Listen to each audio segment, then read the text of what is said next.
If you're thinking about moving to the North Carolina coast, there's a question that comes up almost immediately. Should you relocate to a barrier island or live in a mainland coastal village? In today's video, we're going to walk through exactly how these two choices compare so you can decide which one might fit you better by looking at living on Emerald Isle on the beach or just across the bridge in the historic mainland town of Swansboro. They're only 10 minutes apart, but the lifestyle is completely different. I'm Denis Raczkowski. I live oceanfront in Emerald Isle. I relocated here in October 2016, and I help people make that same move every day. All of my contact information is below, and I respond to every message. Barrier Island versus mainland coastal village living. Which one actually fits your life? Let's dive in. We'll start with geography because everything else follows from it. Emerald Isle sits on Bogue Banks, a true barrier island. The Atlantic Ocean is on the south side, Bogue Sound is to the north.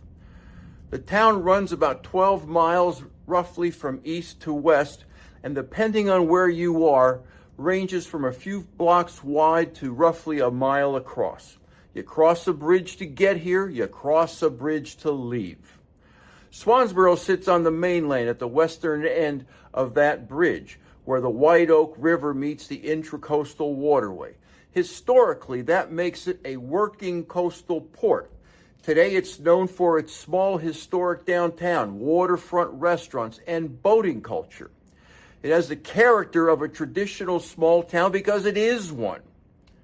Connected on all sides, year-round, in a way that mainland communities are by nature.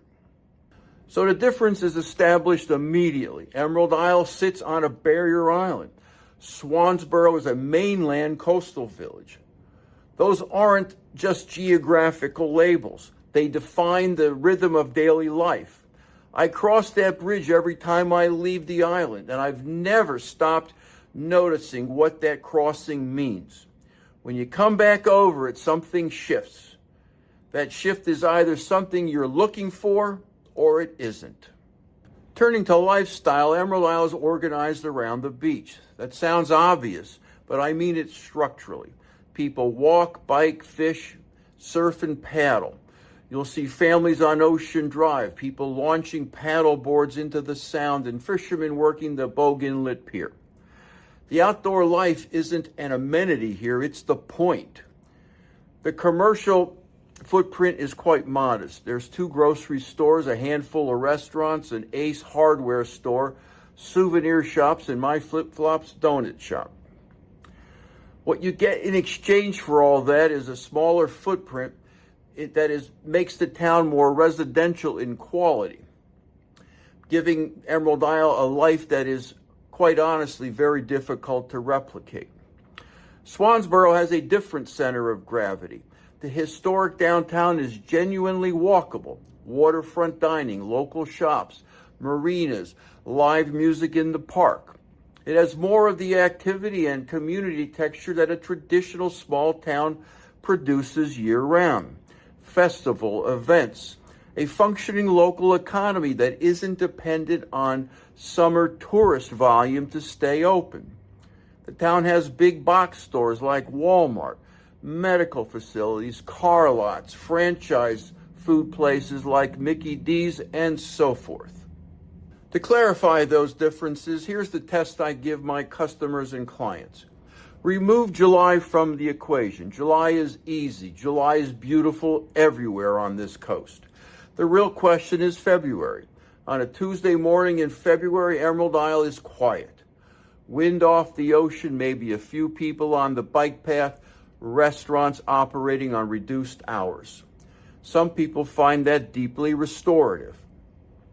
Others, if they're honest with themselves, start to feel the compression of a smaller world.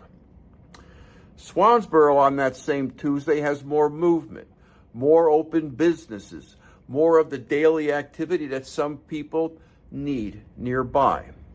Knowing which of these descriptions sounds more like rest and which one sounds more like isolation is one of the more important things you should figure out before you move here. And if you move here, you're going to look for a place to live. And the pricing of housing is real. That difference is real. And it comes down simply to scarcity. Barrier Island land is finite.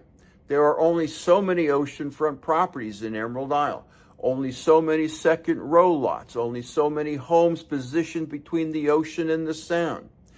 When supply is constrained and demand is consistent, prices reflect that. Oceanfront homes here move well into the millions of dollars. Second row properties have followed. Even a modest home on the island carries an island premium. Swansboro generally offers more house for the money. Traditional neighborhoods, some historic in-town properties, waterfront and canal front homes along the White Oak River and the intracoastal waterway. The entry point is lower and the lot sizes tend to be larger. That doesn't make one market better than the other. It makes them different instruments for different objectives. If Barrier Island is the goal, waking up on an island, having the ocean accessible without a drive, Emerald Isle commands a premium that its buyers consider justified. If waterfront access and community character at a lower price point is what you're after, Swansboro makes a strong case. The question is what you're actually buying it for. Both towns offer strong water access, but the type of access is different, and for boaters that distinction matters. Emerald Isle gives you the Atlantic Ocean and Bogue Sound. The Sound is excellent for paddleboarding, kayaking, and shallow draft vessels. I'm on it regularly on my prone paddleboard. But I'll tell you directly, you wouldn't know it by driving over the Cameron-Langston Bridge, but Bogue Sound on the island side is very shallow. Tides matter, draft matters, sands shift. If you're running a deeper V hull and want consistent, reliable water access without managing tidal windows, you will need to pay special attention to channel markers and changing tides. In contrast, Swansboro sits on the White Oak River and the intracoastal waterway, with access to Bogue Inlet and the wider inshore Atlantic Ocean. That's protected, navigable water with good depth. If running a larger vessel is central to your life, the mainland side offers a structurally more consistent setup. If beach lifestyle is your priority and boating is secondary, Emerald Isle works very well for special kinds of boating.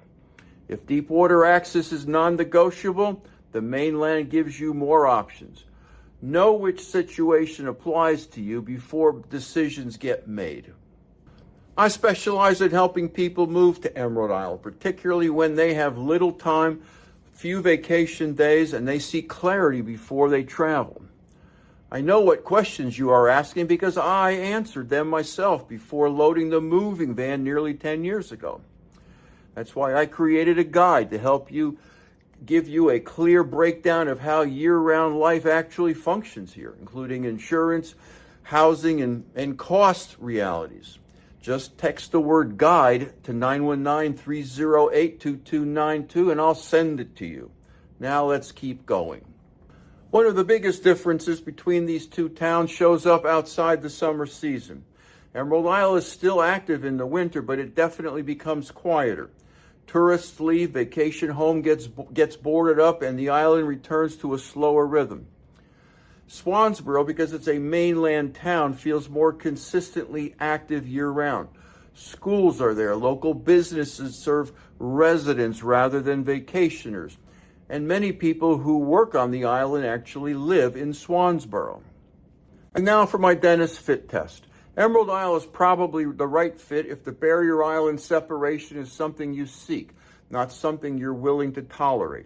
If the ocean is the reason you're doing this, morning walks on the sand, paddleboarding, fishing, that particular quality of outdoor life, Emerald Isle delivers in a way that the mainland simply cannot replicate. If the quiet of an off-season Tuesday feels restorative rather than isolating, this island will reward that preference consistently. And if you're comfortable with a smaller commercial footprint in exchange for a residential quality of life that is genuinely hard to find, this is your market. Swansboro is probably the right fit if year-round community matters more to you than island geography. If you want to be near a hospital, near retail, near the kind of activity that a functioning small town produces without having to cross a bridge. If your budget goes further on the mainland and that square footage matters. If deep water boating access is non-negotiable and you want consistent water conditions rather than managing tides and draft. If you're okay with being 10 minutes away from the beach rather than on it, Swansboro may be your preference. Now, if you had to choose Barrier Island living in Emerald Isle or waterfront living in mainland Swansboro, which one do you think fits your life? Let me know in the comments. I read every one. The wrong move here is choosing based on what these places look like in a vacation photo, and then discovering what it really feels like on a Wednesday in January. Both towns have people who chose them deliberately and haven't looked back. The difference is which set of trade-offs fit your active daily life. If you're still not sure which town feels more like you, click the link in the description and book a call with me.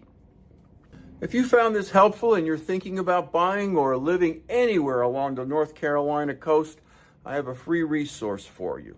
Text the word FREE to 919-308-2292 and I'll send you my book, Live Where You Vacation. It walks through the realities of coastal living so you can make a smart decision before you move. When you subscribe to this channel, you're joining a small but growing group of people who value clarity over hype and who shape what I cover next. You can also check out the next video where I examine what $1.2 million buys you in Emerald Isle.